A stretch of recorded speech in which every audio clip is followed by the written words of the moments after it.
with his Pledge of Allegiance, in which he explained the meaning of each and every word. Since then, Red's pledge was twice read into the Congressional Record of the United States and received numerous awards. In the original form, the Pledge of Allegiance read, "I pledge allegiance to my flag and the republic for which it stands, one nation, indivisible, with liberty and justice for all." In 1923, the words "to the flag of the United States of America" were added, and in 1954, President Eisenhower encouraged Congress to add the words "under God," creating the 31-word pledge we say today. So we'd like to recreate a little bit of television history for you this evening by reciting Red's presentation while the band plays "America the Beautiful." Here is Red Skelton's Pledge of Allegiance.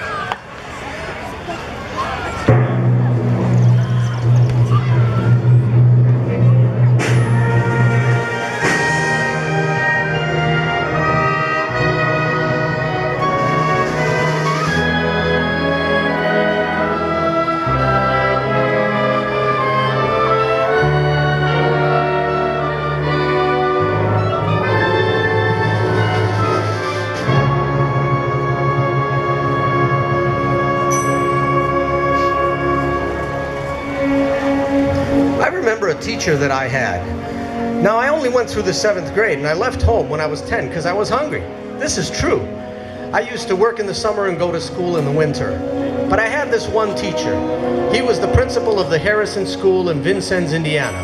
To me, this was the greatest teacher, a real sage of my time anyhow. He had such wisdom, and we were all reciting the Pledge of Allegiance one day, and he walked over. This little old teacher, Mr. Laswell was his name. He says, "I've been listening to you boys and girls recite the Pledge of Allegiance all semester, and it seems as though it's becoming monotonous to you. If I may I recite it and try to explain to you the meaning of every word. I, me, a committee of one, pledge, dedicate all of my worldly good to give without self-pity. Allegiance, my love and my devotion.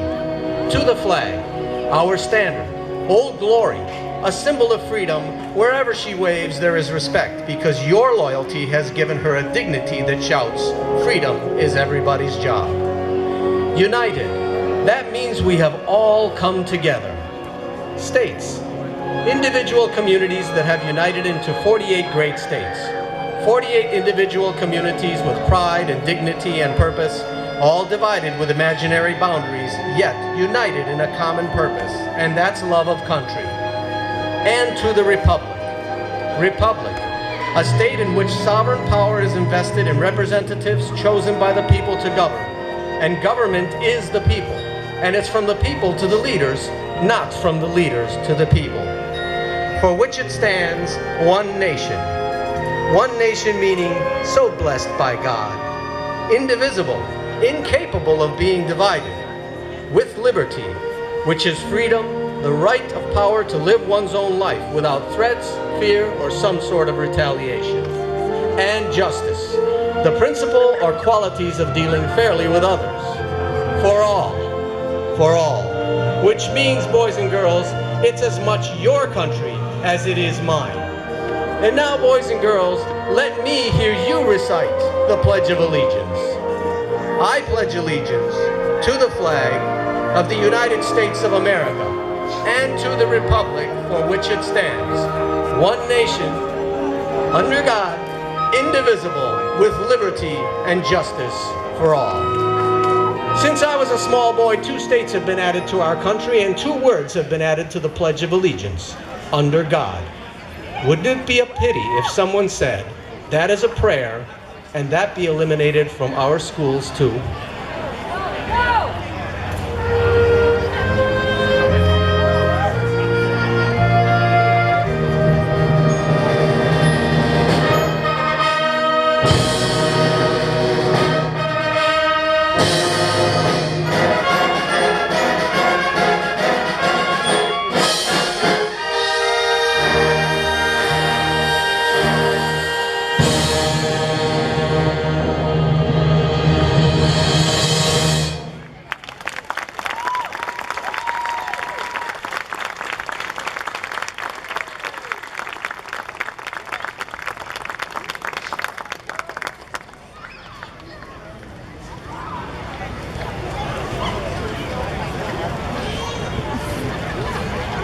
God Bless America was America's unofficial anthem and was composed by an immigrant who left his home in Siberia for America when he was only 5 years old.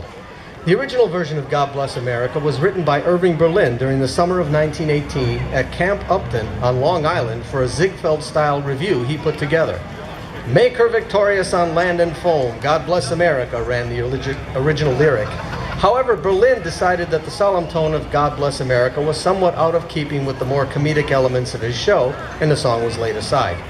In the fall of 1938, war was again threatening Europe, and Berlin decided to write a peace song.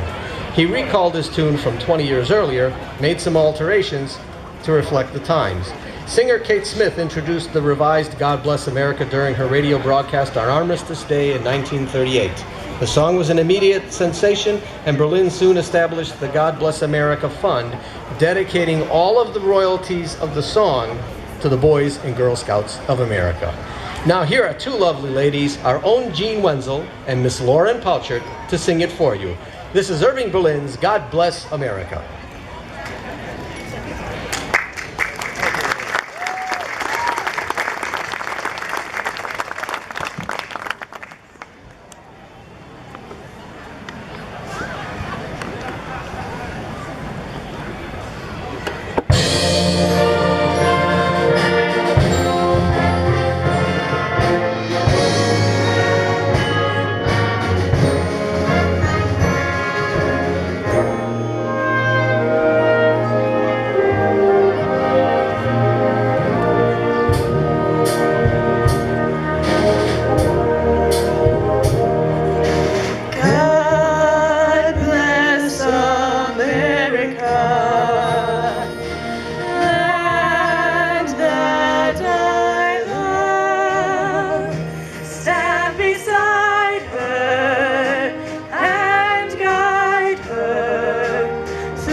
Two, 4, 6, 9.